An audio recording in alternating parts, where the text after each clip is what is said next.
para sa ating mga 3-in-1 na mga cortina, 6-in-1. Yan, pinakaunang pasok ng ating curtain rod ay paharap, hindi po siya patalikod, ganyan, hindi siya pa ganyan. Kasi para yung pinaka-end ng ating cortina, magtatapos din siya sa likod.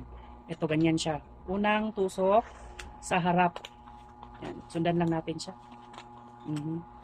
Yan. Okay, yung nagtatapos siya doon sa patalikod. Kasi pag ito nasa paharap siya, hindi siya magandang tingnan. So ito na tayo dito sa ating mga 3-in-1. Yan, kasabay itong mga veilance at saka yung mga my lace. Isabay lang natin sila. Yan, isabay natin sila para hindi mo na kailangan ng dalawang rod. Yan, sabay lang natin. Kasi same lang din ito sa mga rings na mga 24 rings. Same lang din siya. Isabay lang din natin yung dalawa.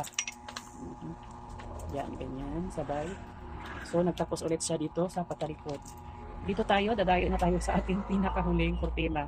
Pinaka-harap yung unang pasok ng ating curtain rod. Yung pasok. Yan, sundan lang din natin siya. Yan, o yan, nagtapos siya dito talaga. Dapat ito talaga, dapat magtatapos siya patalikod yung ating kurtina, yung pinaka-end ng ating kurtina. Ayan. Yung sa mga 5-in-1, 6-in-1, same lang din ito.